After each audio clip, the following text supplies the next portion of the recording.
Sade, I want you and all our viewers to know it is coming. I spoke to corporate leaders. They say it is coming here soon. But you mentioned Facebook and how popular it is on Facebook. It's not just Facebook. I actually looked at some of our analytics for stories, and the story that we did back in September, it's actually still trending. It's still very popular. And Lauren, there's a lot of filmmakers, people already starting to pour in from all over, and I'm starting to feel a little bit like a movie star with these glasses on. They're part of some of our swag.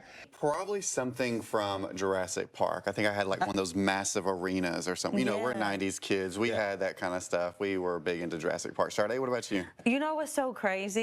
I really begged my mom, and I never got this, by the way, but I wanted a Barbie Jeep so bad. So when he said cars, I was like, is he talking about you remember those life-size Barbie Jeeps? Or You never got one? I never got one. See, all right. Well, you might get one this year. Maybe. You might. Don't lose hope over here. This is just regular tap water in my hand. Look at this. Clear water, right? Looks good to drink. It came right out of our faucet here at the station. But you know what? There's actually more to this water and more in this water than you might think. Here's what I found out.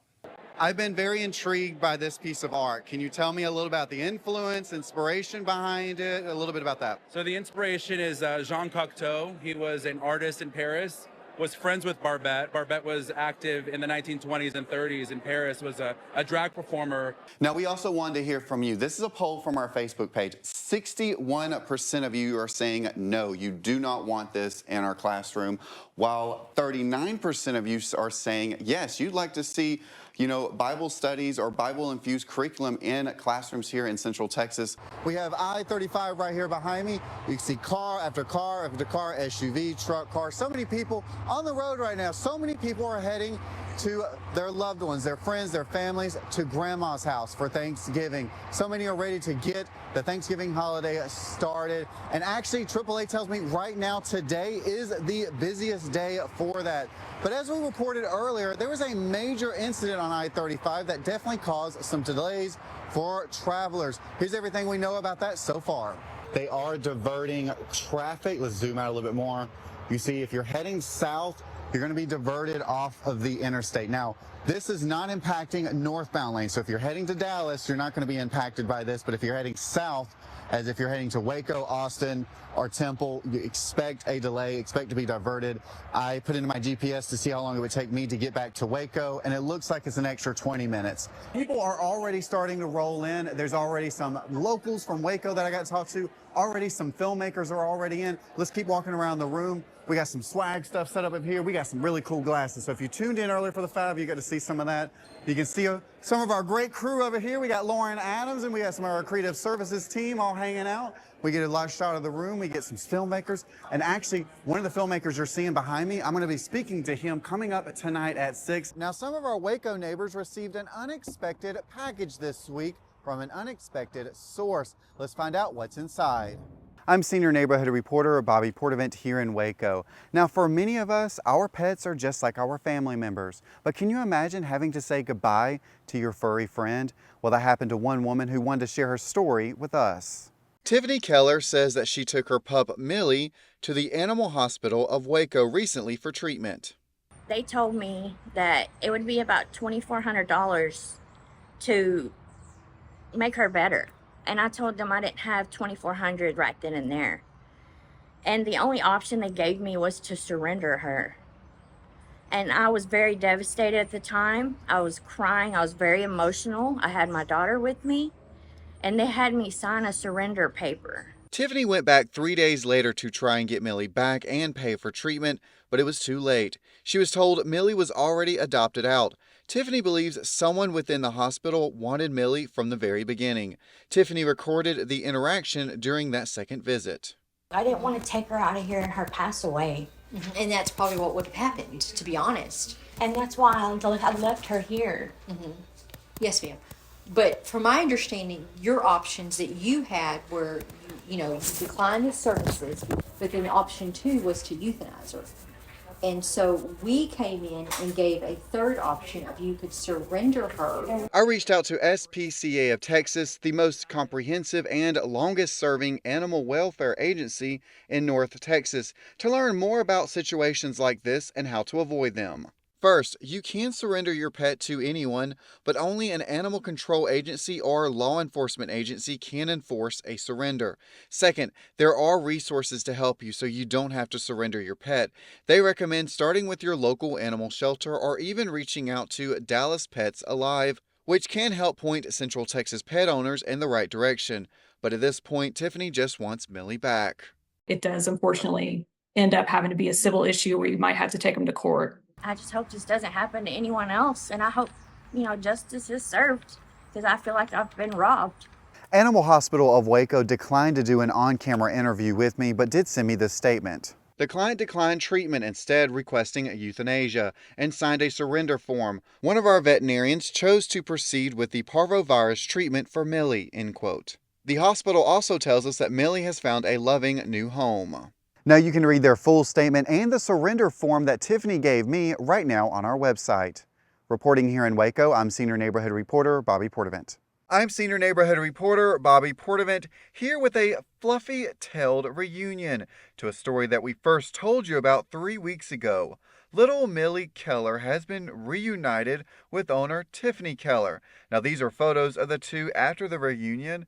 It's a story of concern, confusion, and a pet owner believing that she had to surrender her family's beloved pup to a Waco animal shelter after being unable to pay for treatment.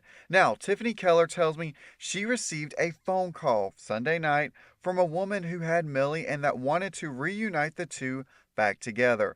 Tiffany says Millie is still not well and has the same exact cough that she did when Millie first went to go get treatment. Tiffany tells me she does plan to take Millie to another facility for treatment and hopefully to get her better. Now for the full story, scan the QR code that's on your screen that also takes you to the original story that we first told you about. While it is deer season here in Texas, a dead deer found in McLennan County is raising safety concerns and sending law enforcement on a hunt for a suspected criminal. There's a mystery unfolding in McLennan County. On November 25th, 2024, we received information regarding a deer that was found dead here on Airport Park Campground near campsite 16. Campers had reported on the evening of the 24th that a small caliber, possibly a rifle shot was heard. Throughout investigation on the 25th, we found that deer was shot and left to waste. Dustin Delgado is a Texas game warden in McLennan County. He tells me this is where the deer was found, just feet away from an occupied campsite and a place where hunters can't hunt and you can't fire a gun. Either direction or any direction in this area where someone would shoot would be putting someone in danger.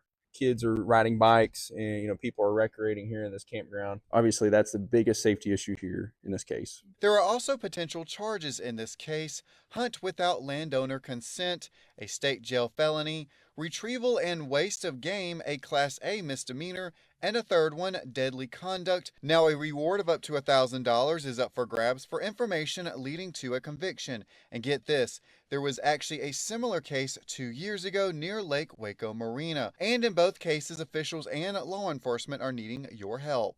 Someone out there knows something. We just ask the public, stay aware, be vigilant on this.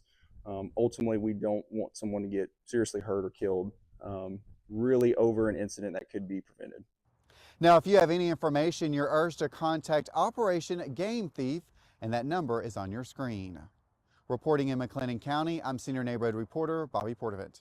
President-elect Trump has made some big promises once he's in office in January, including the mass deportation of undocumented immigrants. I spoke to 2 Texas locals about their concerns of DACA ending and also about their concerns of the possibility of being deported. Now I spoke to them and hearing about what their lives are like now and the conversations they're having with loved ones. My first, middle, and last name are Juan Carlos Cerdas. The U.S. is my home. Juan has spent practically all of his life here in America, and through these photos you can see his life grow through family, marriage, career, home ownership, and even receiving an Ivy League education. He's also one of the roughly 90,000 DACA recipients working here in Texas, but he's terrified this American dream could all come to an end. And now I have a home, so I am probably going to be unable to make mortgage payments and will probably lose my home.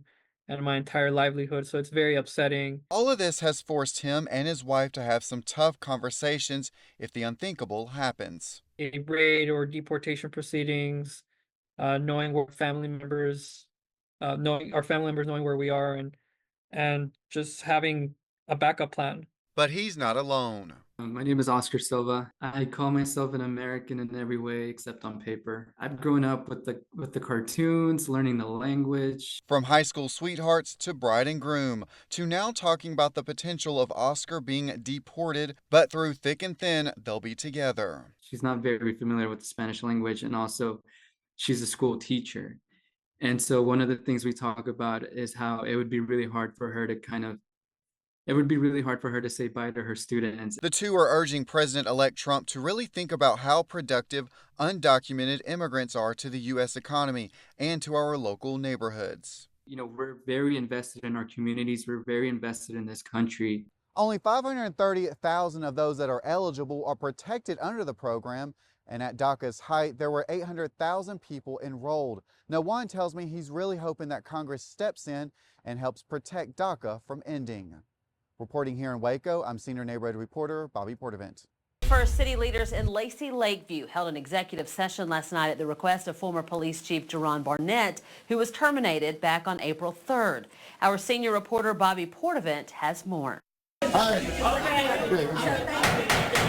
Tense moments here inside of Lacey Lakeview's City Hall Tuesday night. City leaders held an open executive session that was requested by former police chief Jerron Barnett, who was terminated almost a month ago on April 3rd. Barnett spoke to city council members and the public Tuesday night to appeal his termination and bring to light the latest claims of a hostile work environment brought on by city manager Calvin Hottie. Now, the meeting lasted around 3 hours with several members of the public, the city manager, representatives for Barnett himself, and even a Lacey Lakeview police officer coming in front of council to have their voices heard. Let's break down key moments from inside City Hall, starting with Barnett's termination letter. I received Chief Jerron Barnett's termination letter Tuesday. Now it reads in part, quote, "Unfortunately, the necessary level of trust and cooperation has not been achieved," end quote, adding, "Your ability to address critical issues within the department has lessened the trust between administrative leadership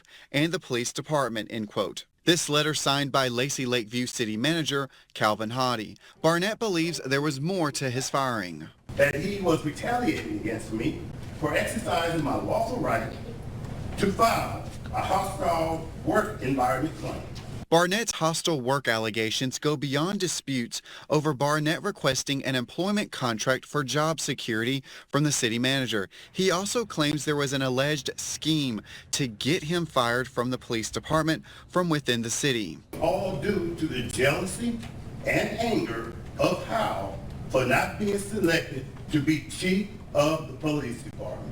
He says that scheme was laid out in an investigation done by the previous city manager, Keith Bond, who hired Barnett. Now, Barnett's employment application came under question during the meeting. Hottie told council how he looked into Barnett's employment application following the police chief's termination. He says Barnett's application did not include key information needed that could help determine hiring eligibility, like several write-ups from a previous law enforcement agency and even allegations of, quote, warrant issued for theft by check.